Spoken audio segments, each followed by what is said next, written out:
વિદ્યાર્થી મિત્રો, આજે આપણે ધોરણ 10 ચેપ્ટર 1 રાસાયણિક પ્રક્રિયા અને તેના સમીકરણો વિશે આપણે આજે આગળ જોઈએ. તો આગળના જે લેક્ચર છે એની અંદર આપણે શેનો અભ્યાસ કરેલો છે તો કે વિસ્થાપન પ્રક્રિયા. તો કે વિસ્થાપન પ્રક્રિયામાં તો કે વધુ સક્રિય ધાતુ છે સંયોજનમાં રહે ઓછી સક્રિય ધાતુનું શું કરતી હતી?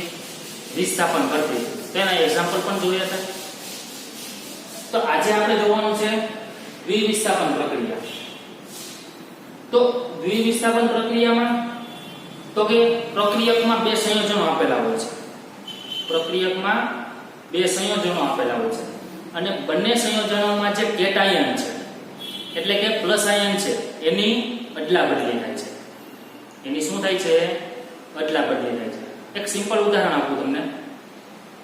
તો એક ઉત્તર દિશા અને દક્ષિણ દિશા માંથી એક બાઇક આવે. ઉત્તર દિશા તરફથી એક બાઇક આવે છે ચલાવાય અને દક્ષિણ દિશા તરફથી. હવે જે બાઇક ચલાવવા વાળો વ્યક્તિ છે એને એક્ઝામ્પલ તરીકે આપણે વિચારી લઈએ તો કે એ કેટાયન છે એટલે કે ધન આયન છે અને બાઇક છે એ કેવી છે? ઋણ આયન છે. એમ સમજી લો અત્યારે. હવે એક ઉત્તરમાંથી આવે છે, એક આવે છે દક્ષિણ દિશામાંથી. ફક્ત બદલે કોણ? બાઇકની દિશા એક ઉત્તર તરફ જાય છે અને એક જાય છે દક્ષિણ તરફ. અને બેઠેલો વ્યક્તિ છે એને શું ધારવાનું મેં કીધું છે તો કે ધન આયન કેટાયન તરીકે આપણે ઓળખીએ અને બાઇક છે એને ઋણ આયન તરીકે તમે વિચારો. તો હવે એ એક્સચેન્જ થઈ જાય, વ્યક્તિ એક્સચેન્જ થઈ જાય. બાઇક એટલે આ વ્યક્તિ છે દક્ષિણ દિશા તરફથી આવેલો વ્યક્તિમાં જે બેઠેલો વ્યક્તિ છે એ ઓલી બાઇક તરફ વહી જાય. એ બાઇક ચલાવીને આમ જાય છે અને ઉત્તર દિશાવાળો વ્યક્તિ ઓલી બાઇક ઉપર વહી જાય છે. એટલે ફક્ત શેનું ટ્રાન્સફર? તો કે વ્યક્તિ ખાલી બદલા છે અને બાઇક પણ શું થઈ ગઈ? બંનેની બદલી. મતલબ કહેવાનો મતલબ છે કે ધન આયનો છે એ ધન આયનોની શું થાય છે? અદલા બદલી કરવામાં આવે છે કે જેને કહેવામાં આવે છે દ્વિવિસ્થાપન પ્રક્રિયા. તો મેં ડેફિનેશન પણ લખેલી છે. જે રાસાયણિક પ્રક્રિયા દરમિયાન પ્રક્રિયકોમાંના બે સંયોજનો એટલે કે પ્રક્રિયકમાં હંમેશા કોઈ પણ મેં એક્ઝામ્પલ અહીં લીધેલા છે એ બધા એક્ઝામ્પલ ની અંદર ચેક કરો તો કે આ એક સંયોજન, આ એક સંયોજન HNO3 અને Ki.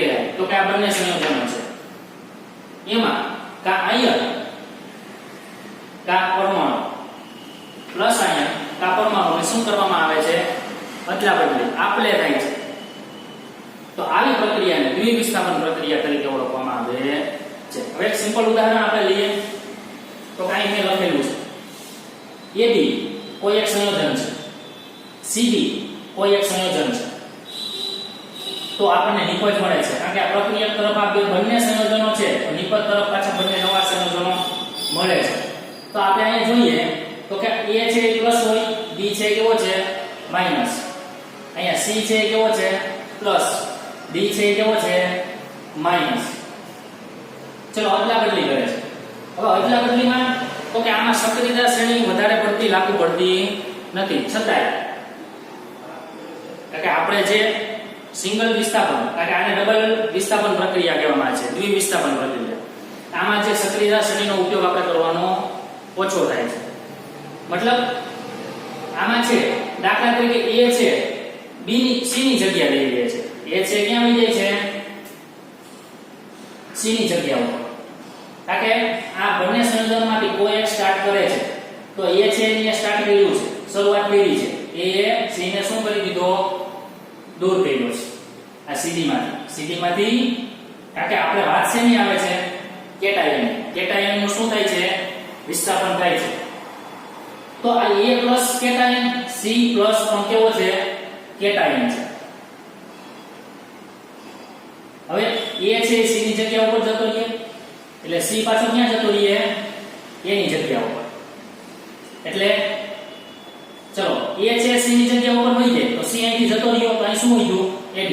એટલે અહીં નવું સંયોજન બનેલું છે નિપજમાં AB. અને C છે ક્યાં જતો રહે? A ની જગ્યા ઉપર. તો દાખલા તરીકે C અહીંયા આવતો રહે A ની જગ્યા ઉપર તો શું બની જાય સી સેમ બધા જ કોઈ પણ રાસાયણિક સમીકરણો હશે તમામે તમામ રાસાયણિક સમીકરણોમાં આ જ પ્રકારે પ્રોસેસ ચાલશે કોઈ પણ રાસાયણિક સમીકરણ હોય દ્વિવિસ્થાપન પ્રક્રિયાના તો કે એમાં બે સંયોજનો આપેલા હોય આગળના આપણે જે ટોપિક ભણ્યા છે ખાલી વિસ્થાપન પ્રક્રિયા જોઈ હતી તો કે એમાં એક મેટલ હોય છે અને એક સંયોજન હોય છે જે મેટલ હોય છે એ વધુ સક્રિય છે અને સંયોજનમાંના કેટાયનને શું કરે છે વિસ્થાપિત કરે છે સંયોજનમાંના કેટાયનને શું કરે છે વિસ્થાપિત કરે છે તો આમાં એ C ની જગ્યા ઉપર અને C એની જગ્યા ઉપર આવી જાય એટલે બે નિપજ બે સંયોજનો નવા મળે છે હવે આ દ્વિવિસ્થાપન પ્રક્રિયા છે ત્રણ તબક્કાઓમાં થઈ શકે છે તો કે ત્રણ તબક્કો એટલે કે પેલું અવક્ષેપણ ક્રિયા છે બીજી છે તટસ્થીકરણ ક્રિયા છે અને ત્રીજી ગેસ ફોર્મ તો કે અવક્ષેપ તો કે બે સંયોજનોનું જ્યારે મિશ્રણ કરવામાં આવે છે ત્યારે નિપજ જે ઉત્પન્ન થવાની છે ત્યારે એમાં અવક્ષેપણ જોવા મળે છે તો એને અવક્ષેપ એટલે જે રાસાયણિક પ્રક્રિયા દરમિયાન અવક્ષેપ ઉત્પન્ન થતા હોય તેવી ક્રિયાને અવક્ષેપણ પ્રક્રિયા કહેવામાં આવે છે તો અવક્ષેપના આપણે થોડા ઉદાહરણ લેશું પછી બીજું તટસ્થીકરણ કે જે એસિડ અને બેઝ અને ક્ષાર એ ચેપ્ટરની અંદર રાસાયણિક ગુણધર્મ આવે એસિડ બેઝના તો એમાંનો એક ટોપિક છે તો કે એસિડ પ્લસ બેઝ તો શું પ્રાપ્ત થાય ક્ષાર પ્લસ પાણી કારણ કે એસિડ એક પ્રકારનું સંયોજન છે બેઝ પણ એક પ્રકારનું સંયોજન છે એમાં આયનોની આપલે કરવામાં આવે તો પણ ક્ષાર અને પાણી ઉત્પન્ન થાય છે અને ત્રીજા નંબરનો તબક્કો આપણે જોવાનો છે ગેસ તો બે પ્રક્રિયાઓ જ્યારે ભેગા કરવામાં આવે છે તો બે પ્રક્રિયાઓમાંથી નિપજ જ્યારે ઉત્પન્ન થાય છે તો એમાં એક નિપજ ગેસ ફોર્મના હોય છે હવે દાખલા તરીકે આપણે પેલું આપણે લઈએ છીએ અવક્ષેપણ તો અવક્ષેપણની વ્યાખ્યા શું થાય તો કે જે રાસાયણિક પ્રક્રિયા દરમિયાન અવક્ષેપનું સર્જન થતું હોય તો તેવી રાસાયણિક પ્રક્રિયાને અવક્ષેપણ પણ આ અવક્ષેપ છે એ અદ્રાવ્ય હોય છે અવક્ષેપ કેવા હોય છે અદ્રાવ્ય જે આપણે નરી આંખે જોઈ શકીએ જો દ્રાવ્ય હોય તો આપણે જોઈ શકતા નથી એટલે કે જે રાસાયણિક પ્રક્રિયા દરમિયાન અદ્રાવ્ય અવક્ષેપનું સર્જન થતું હોય તેવી રાસાયણિક પ્રક્રિયાને અવક્ષેપણ પ્રક્રિયા કહે છે તો આપણે થોડા ઉદાહરણો વિશે માહિતી મેળવીએ તો કે અહીંયા મેં ત્રણ ઉદાહરણ લીધેલા છે અવક્ષેપણ ક્રિયાના જ છે તો એમાં અવક્ષેપ ઉત્પન્ન થાય છે હવે આ પાત્રની અંદર અથવા ટેસ્ટ ટ્યુબ કોઈ પણ ની અંદર પોટેશિયમ આયોડાઇડનું દ્રાવણ લો સૌપ્રથમ પોટેશિયમ આયોડાઇડનું એક દ્રાવણ લેવામાં આવે છે એમાં એડ કરવામાં આવે છે સિલ્વર નાઇટ્રેટ એમાં એડ કરવામાં આવે છે સિલ્વર નાઇટ્રેટ એ બંને વચ્ચે રિએક્શન થશે એટલે પીળા કલરના સિલ્વર આયોડાઇડ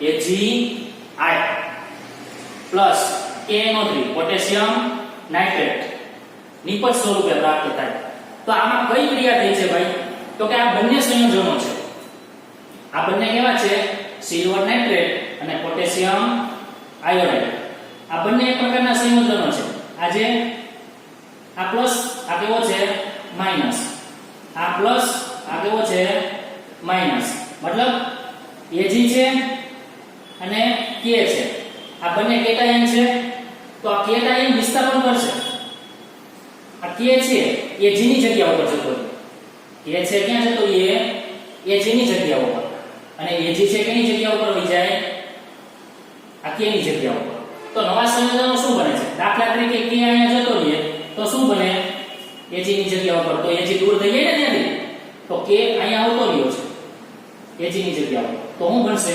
KNO3 તો કે આપણું એક નિપજ સંયોજન જાણ છે KNO3 આ મળ્યું છે હવે Ag છે કે આ કેની જગ્યા ઉપર લઈ જાય તો AgI તો આ જે ક્રિયા કેવી થઈ દ્વિવિસ્થાપનની ક્રિયા ને બીજા નંબરની અંદર તો કે આમાં અવક્ષેપનું સર્જન થયું તો કે કેવા કલરના અવક્ષેપ ઉત્પન્ન થાય છે તો કે પીળા રંગના અવક્ષેપ એમાં સર્જન થયું છે AgI ના અવક્ષેપ કેવા મળે છે સિલ્વર આયોડાઇડના પીળા અવક્ષેપ મળે છે કે જે અદ્રાવ્ય હોય છે જે આપણે જોઈ શકીએ છીએ નેક્સ્ટ તો કે એક પાત્રની અંદર પોટેશિયમ બ્રોમાઇડ એમાં એડ કરવાનું છે AgNO3 સિલ્વર નાઇટ્રેટ તો પણ શું રિએક્શન થાય તો કે આપણે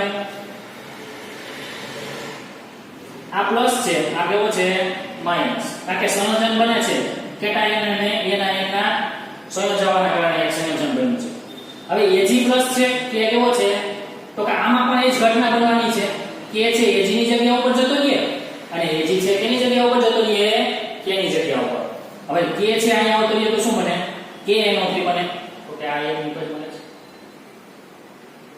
અને Ag છે k ની જગ્યા ઉપર જતો રહે તો અહીંયા આવતો રહ્યો છે દાખલા તરીકે તો શું બનશે AgBr સિલ્વર બ્રોમાઇડ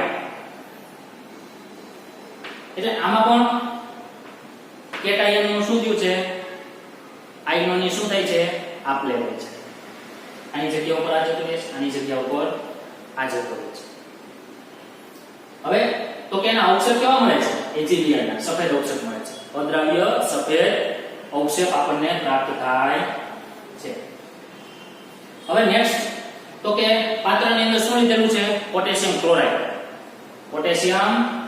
ક્લોરાઇડ લીધેલું છે અને એમાં શું એડ કરેલું છે AgNO3 સિલ્વર નાઇટ્રેટ તો એની વચ્ચે પણ રિએક્શન થશે તો કે સેમ ઉપર બંનેમાં જે પ્રક્રિયા થઈ છે એવી જ પ્રક્રિયા દ્વિવિસ્થાપનની પ્રક્રિયા આમાં પણ તમને જોવા મળે છે તો K છે Ag ની જગ્યા ઉપર જતો રહેશે અને Ag છે ઈ k ની જગ્યા ઉપર તો નવા સંયોજનો જે બને છે નિપજ તરીકે AgCl KNO3 તો AgCl છે ઈ અદ્રાવ્ય એક પ્રકારનો ક્ષાર છે અવક્ષેપ છે એ પણ કેવા પ્રાપ્ત થાય છે સફેદ રંગ એટલે આ જે ક્રિયા છે તો કે તમામ ક્રિયાની અંદર અવક્ષેપનું સર્જન થયેલું છે અને બીજા નંબરની અંદર તો કે આયનોની આપલે થયેલી છે અવક્ષેપણની વ્યાખ્યા પૂછવામાં આવે તો જે રાસાયણિક પ્રક્રિયા દરમિયાન અદ્રાવ્ય અવક્ષેપ ઉત્પન્ન થતા હોય તો તેવી રાસાયણિક પ્રક્રિયાને અવક્ષેપણ પ્રક્રિયા કહેવામાં આવે છે તમને એનું એક્ઝામ્પલ આપવાનું કહે તો તમે આમાં કોઈ પણ એક્ઝામ્પલ આપી શકો છો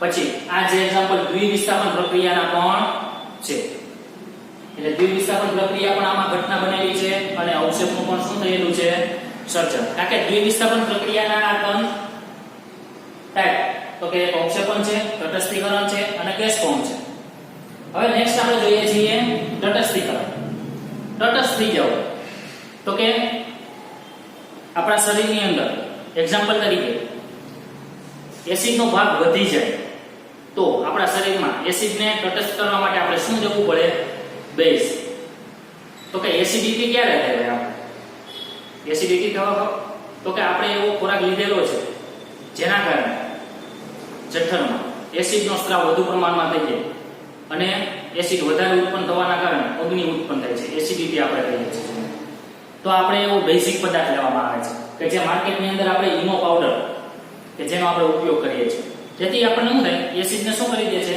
તટસ્થ તો એ એક પ્રકારની કેવી ક્રિયા છે તટસ્થીકરણ પણ એ પણ ક્રિયા કેવી થાય દ્વિવિસ્થાપન પ્રક્રિયા જ કહેવામાં આવે છે તો કે એમાં પણ આયનોની શું થશે આપલે થશે હવે એક્ઝામ્પલ હું લઉં છું એક હાઇડ્રોક્લોરિક એસિડ અને sodium hydroxide sodium hydroxide basic પદાર્થ છે અને હાઇડ્રોક્લોરિક એસિડ એસિડિક પદાર્થ તો અહીંયા આપણે જોઈએ HCl હાઇડ્રોક્લોરિક એસિડ અને NaOH કારણ કે તટસ્થીકરણ એસિડ પ્લસ બેઝ તો કે ક્ષાર પ્લસ પાણી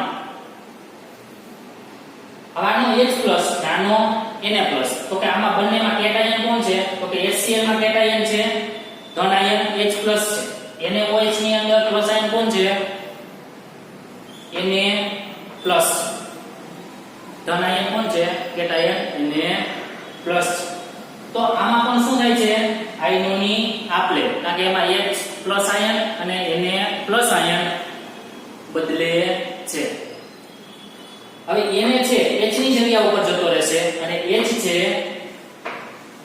Na ની જગ્યા ઉપર જતો રહે એટલે વિસ્થાપનની ક્રિયા પૂર્ણ થઈ જાય અને બે નિપજ આપણને પ્રાપ્ત થાય છે હવે દાખલા તરીકે NaH ની જગ્યા ઉપર જતો રહે તો મિત્રો શું બને NaH ની જગ્યા ઉપર તો NaCl એક પ્રકારનો ક્ષાર બને છે અને H છે OH ની જગ્યા ઉપર Na ની જગ્યા ઉપર જતો રહે તો HOH મતલબ H2O પાણી પ્રાપ્ત થાય છે. હવે તમે ઘણીવાર જોયેલું પણ હોય તો કે મધમાખી છે, કીડી છે, કોવેચ વનસ્પતિ છે, એના ડંખના કારણે આપણા શરીરમાં એનો ડંખ લાગે તો શું થાય છે તો કે આપણને અતિશય બળતરા ઉત્પન્ન થાય છે. તો ઈ બળતરાથી રાહત મેળવવા માટે આપણે શું કરીએ તો કે એસિડ આપણા શરીરમાં એસિડ દાખલ થયો છે તો આપણે એને બેઝિક પદાર્થથી તટસ્થ કરી શકીએ. તો ઈ દુખાવો અને બળતરાને તો કે આપણે બેઝિક ખાવાના જે સોડા આવે છે સોડિયમ બાયકાર્બોનેટ તો કે જ્યાં ડંખ લાગેલો છે ઘરની અંદર જે સોડા છે એ સોડાનું દ્રાવણ બનાવીને સહેજ જ્યાં ડંખ લાગેલો છે ત્યાંને ઘસવામાં આવે તો એ બળતરામાં આપણને રાહત થાય. કારણ કે શા માટે? કારણ કે મધમાખીએ આપણા શરીરમાં શું એડ કર્યું છે? એસિડ. કીડી હોય કે મધમાખી હોય એને આપણા શરીરમાં એસિડ દાખલ કર્યું, એસિડ છે તો એને બેઝ આપો તો તટસ્થ થઈ ગયું. એટલે મધમાખીના ડંખ વડે જ્યારે ડંખ લાગે છે ત્યારે આપણને ખૂબ બળતરા થતી હોય તો એનો ઉપચાર કરવા માટે આપણે કોઈ પણ બેઝિક પદાર્થનો ઉપયોગ કરીએ છીએ. કે જે બેઝિક પદાર્થ છે એને આપણે ત્યાં ઘસવામાં આવે છે જેથી કરીને આપણને બળતરામાં શું થાય છે એની રાહત થાય છે, દુખાવો ઓછો થાય છે. એટલે આ જે ક્રિયા હતી તટસ્થીકરણ ક્રિયા હતી અને દ્વિવિસ્થાપન બનાવવામાં જોવા મળે છે. તટસ્થીકરણની ક્રિયામાં કોઈ પણ એસિડ લો, કોઈ પણ બેઝ લો, એની વચ્ચે પ્રક્રિયા કરવામાં આવે તો ક્ષાર પ્લસ પાણી બને છે. તો કે એમાં કઈ ઘટના બની? આયનોની આપ-લે થાય છે. જો આયનોની આપ-લે થતી હોય તો એવી ક્રિયાઓ એટલે દ્વિવિસ્થાપન પ્રક્રિયા કહેવામાં આવે છે. એ પછી તટસ્થીકરણ હોય, ઓક્ષેપણ હોય કે ગેસ ફોર્મ હોય. હવે ત્રીજા નંબરની આપણે જોઈએ ગેસિયસ. તો ગેસની અંદર તો કે જે રાસાયણિક પ્રક્રિયા દરમિયાન એક નિપજ ગેસ ફોર્મની અંદર ઉત્પન્ન થતી હોય તો કે પ્રક્રિયક તરીકે આપણે કોઈ પણ બે સંયોજનો લીધા છે અને નિપજમાં એક ગેસ મળવો જોઈએ તો એવી પ્રક્રિયા તો કે આપણે જોઈએ જે રાસાયણિક પ્રક્રિયા દરમિયાન એક નિપજ ગેસ પ્રાપ્ત થાય છે. દાખલા તરીકે અહીંયા સોડિયમ સલ્ફાઇડ Na2S આ એક સંયોજન છે અને HCl હાઇડ્રોક્લોરિક એસિડ આ બંને વચ્ચે પ્રક્રિયા થાય તો કે શું થાય છે? આયનોની આપ-લે થાય છે. Na+H+ આ બંને કેટાયનો છે એ એકબીજાને અદલાબદલી કરશે. અદલાબદલી કરશે એટલે Na છે H ની જગ્યા ઉપર, H છે Na ની જગ્યા ઉપર. તો અહીં બે નિપજ પ્રાપ્ત થઈ છે અને એક છે ગેસ ફોર્મ. એક શું છે? ગેસ ફોર્મ છે. તો કે એકમાં ગેસ ઉત્પન્ન થશે અને જે વધશે NaCl એક ક્ષાર સ્વરૂપે કસનળી અથવા જે પાત્રમાં લીધું છે એ પાત્રમાં રહેશે. તો આ સોડિયમ સલ્ફાઇડ પ્લસ હાઇડ્રોક્લોરિક એસિડની પ્રક્રિયા કરવામાં આવે તો કે આયનોની આપ-લે થાય છે તો કે ભાઈ Na ની જગ્યા ઉપર H આવતો રહેશે અને H ની જગ્યા ઉપર Na.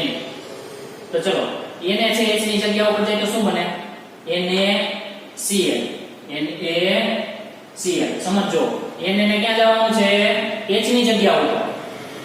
એટલે H ની જગ્યા ઉપર આવી ગયો એટલે H ત્યાંથી ખસી ગયો, અહીંયા Na આવી ગયો તો શું બને? NaCl. એક નિપજ NaCl પ્રાપ્ત થઈ છે.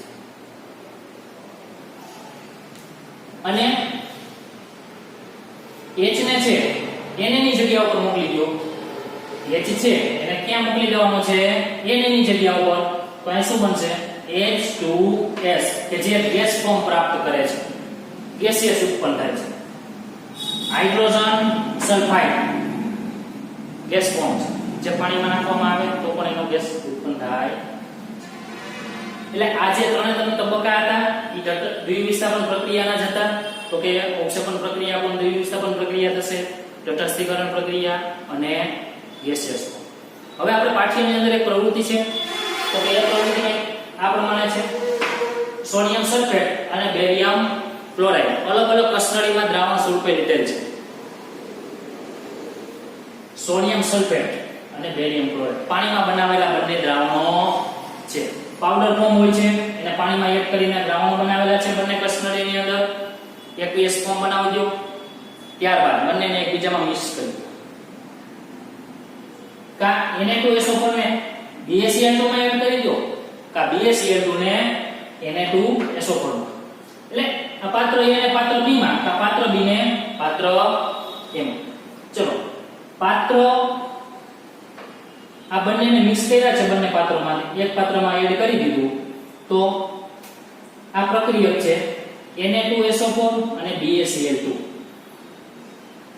આ પ્લસ આયન આ માઈનસ આયન, આ પ્લસ આયન આ માઈનસ આયન. Na છે એ Ba ની જગ્યા ઉપર જતો રહેશે અને Ba છે Na ની જગ્યા ઉપર જતો રહેશે.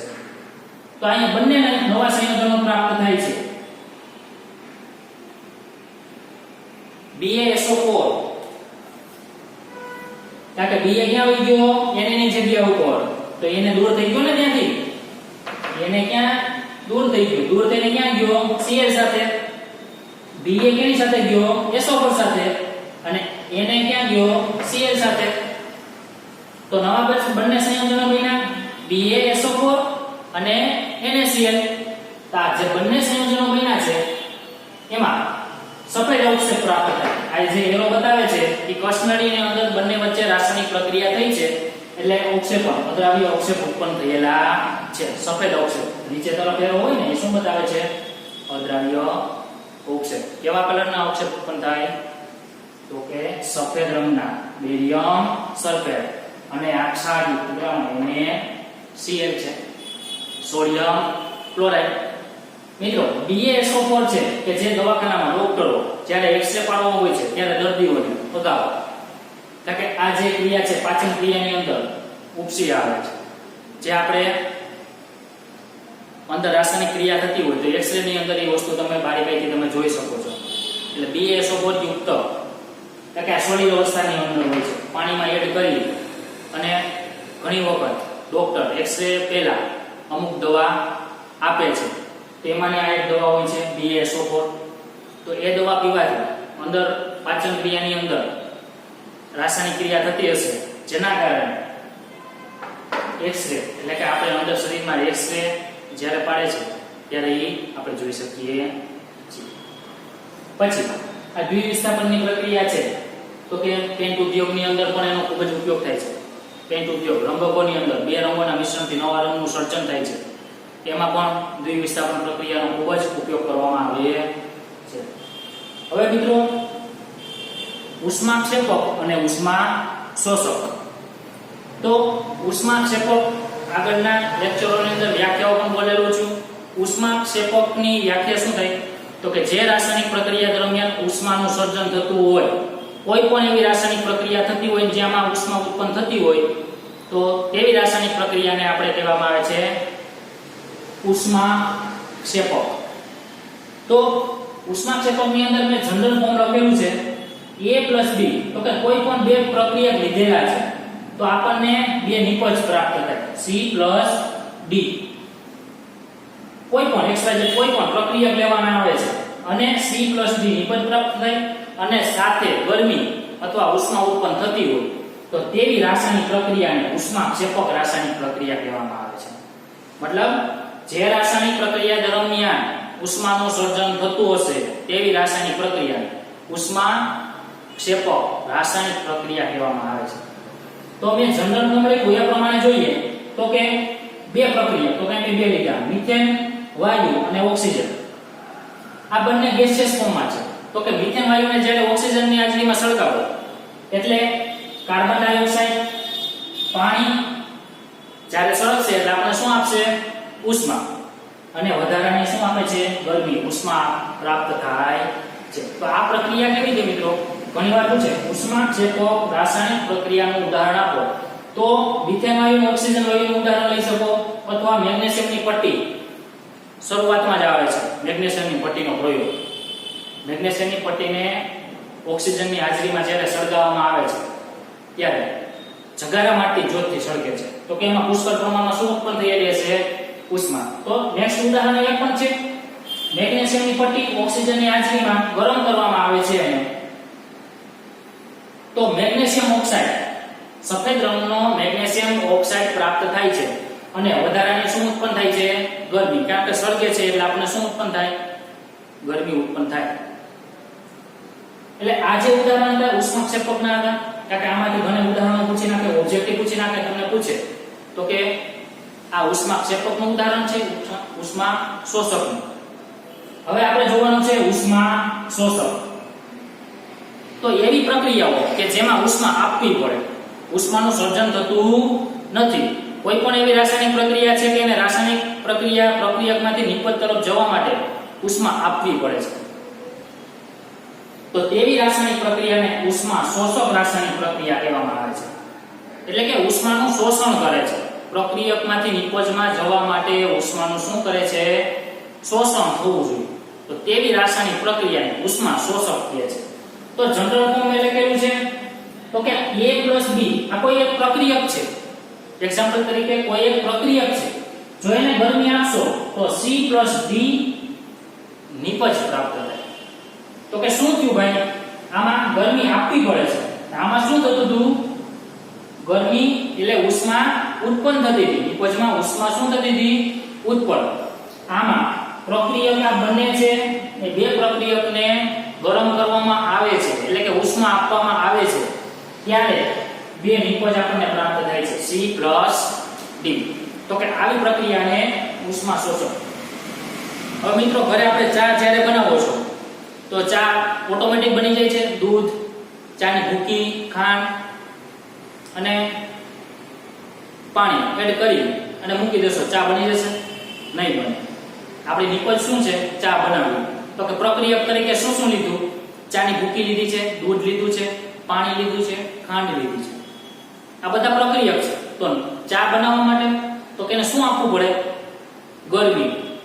જો એને ગરમી આપશો તો જ ચા કમ્પ્લીટ થશે. એટલે આ પ્રક્રિયા કેવી થઈ? ઉષ્મા શોષક. એક ઘરેલું ઉદાહરણ છે. પછી આપણે રાસાયણિક ઉદાહરણ જોઈએ તો કેલ્શિયમ કાર્બોનેટ,